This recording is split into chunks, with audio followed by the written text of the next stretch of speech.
Hey y'all, welcome back to InnoIso. Now initially I wasn't planning on doing a full unboxing here, but all of these products came in on the same day, and so I wanted to do a quick unboxing video through all of them and share my first impressions with y'all. Now, granted, I am going to review all of these products, at least most of them, so I'll let y'all know as I'm opening them, but there are a couple duplicates here. These are two Galaxy Watch 5s that ironically have very different case designs, but they're both the same watch. I specifically got two Galaxy Watches rather than going with a Galaxy Watch Pro this year.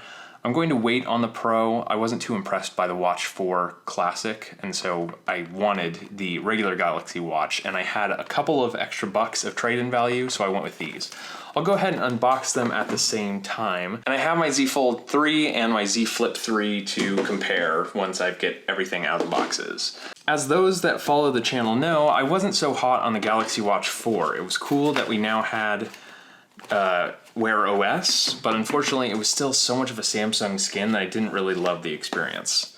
The Watch 5 in many ways is a very similar experience from the initial reviews and first takes, and it does feel very similar. I do like this blue design. I love it with the bands. It's got a similar band though to the Galaxy Watch 4, which is to say, it's kind of strange. It feels less stiff, so it feels like it's going to curve around the hand a little bit better. This you can see is the smaller model, and I've got this Extreme Sport Band, which was a little bit extra, but I was excited to try it out. While all these packages are a little tough to open, thankfully they can be reclosed, unlike the Nothing phone, which I'll be reviewing pretty soon here. Here we go. All right, Sport Band. Pretty cool looking, unique. Let's go ahead and pop it in. And notably, I did review the larger Galaxy Watch 4, and so hopefully this smaller Galaxy Watch 5 will be a little bit more comfortable for me. Probably won't have the same sort of battery life, but we'll have to see. I do like the design of the band and the watch itself. So while these get started, we'll go ahead and move on to the next one.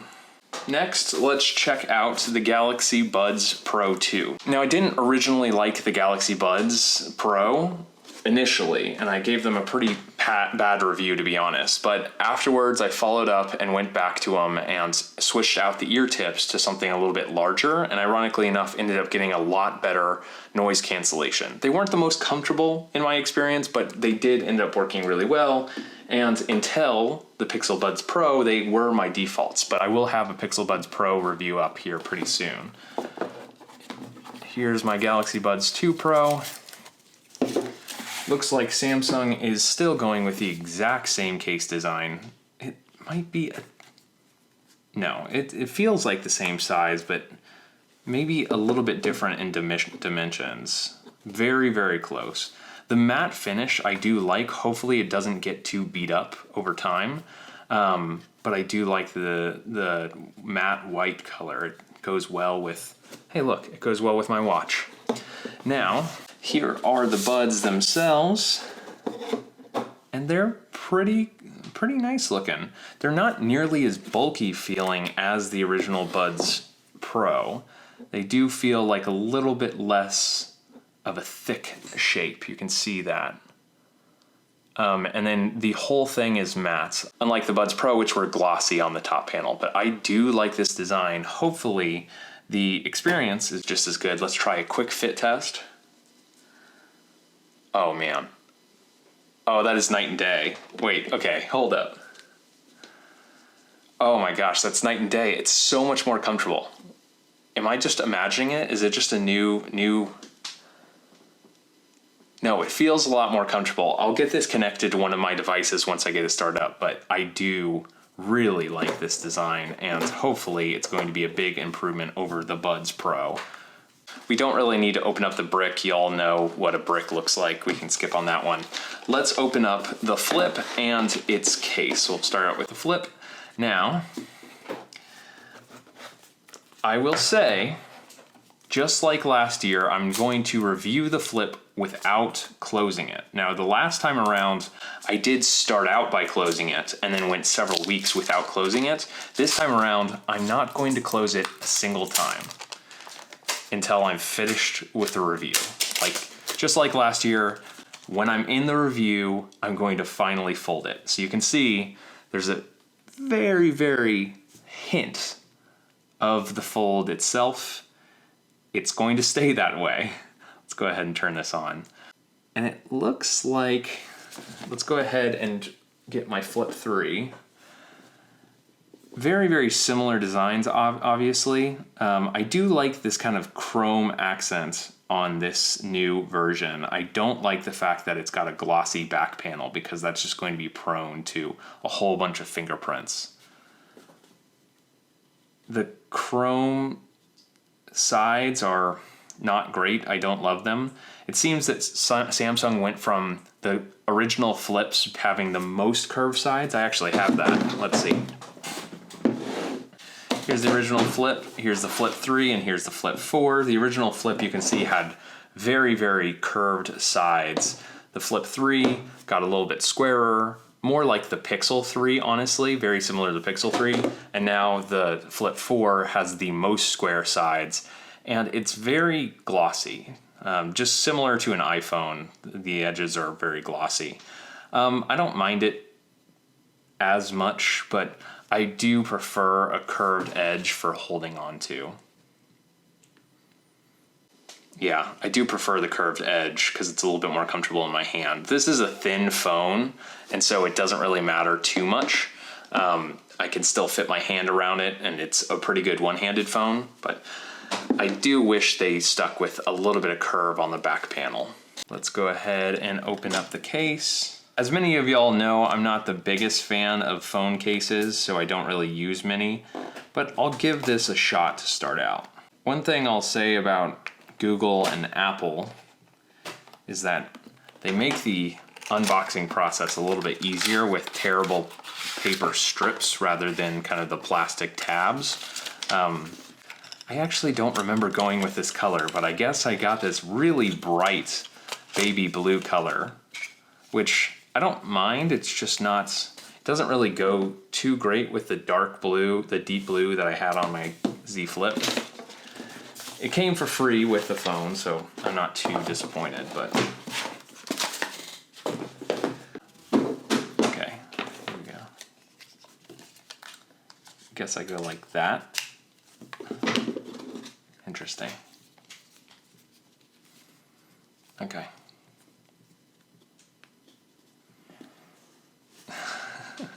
I can't say this is exactly what I would look for in a case. I guess it's, I don't know exactly what this ring is for. It doesn't really help me use the phone at all, but maybe I'm using it wrong, to be honest. It feels more like an inconvenience than anything else. Kind of gets in the way.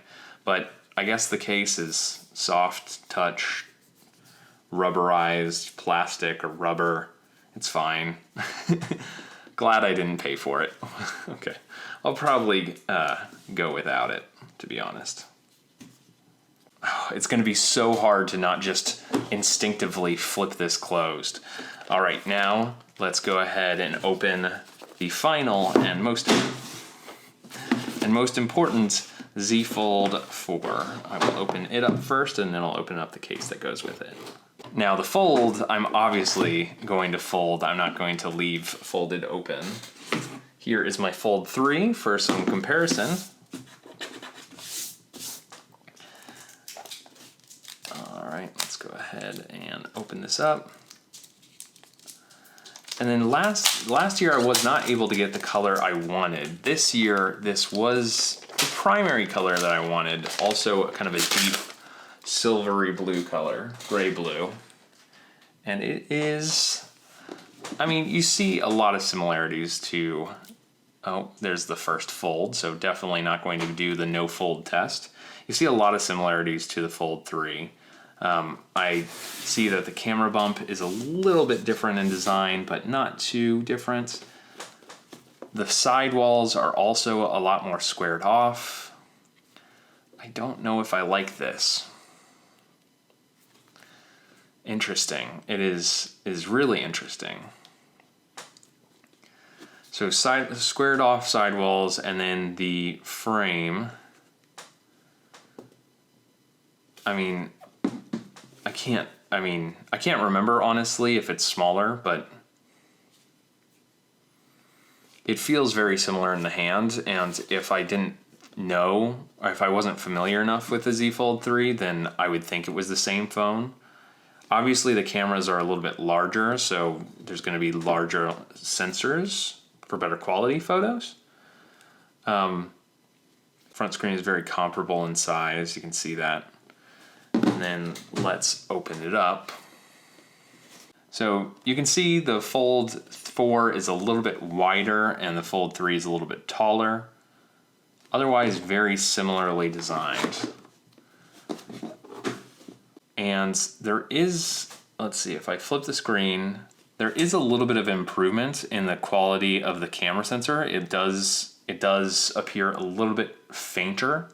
Hopefully the camera itself is just as good, or a little bit better maybe even. I didn't use the internal camera all that much, but I think the wider screen is going to be nice, and hopefully there's not too much of a crease over time.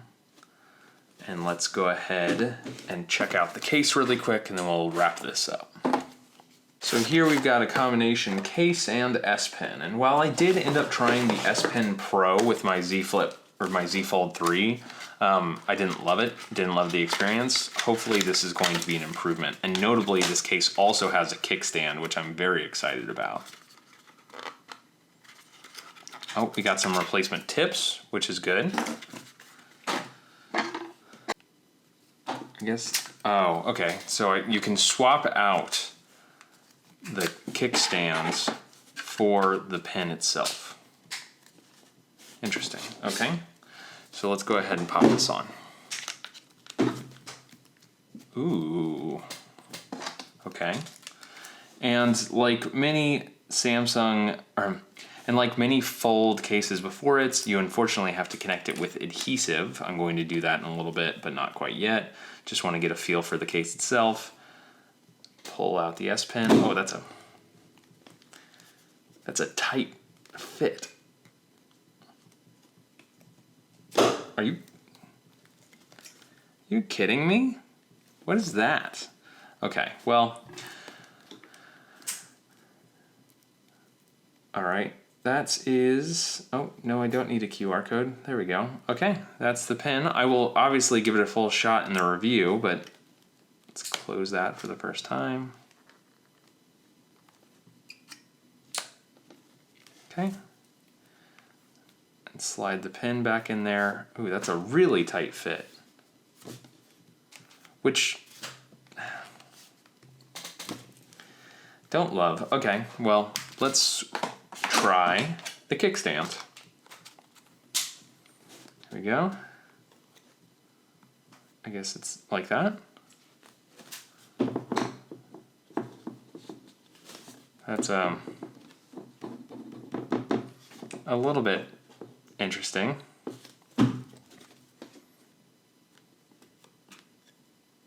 I guess it only comes out on the bottom, and then I guess I could prop it up like this alternatively. Oh yeah, okay. Not bad. I like it. Little kickstand for your Fold 3 or Fold 4, which I think is great. I mean, obviously this sort of case existed for the Fold 3 as well, but I never got the chance to use it. Also, I did notice it has this little notch that allows you to open the phone a little bit easier. That's nice. But I never got to use the original one, but I think it's a great idea considering I use this as my tablet all the time, and having a little kickstand to prop it up is perfect.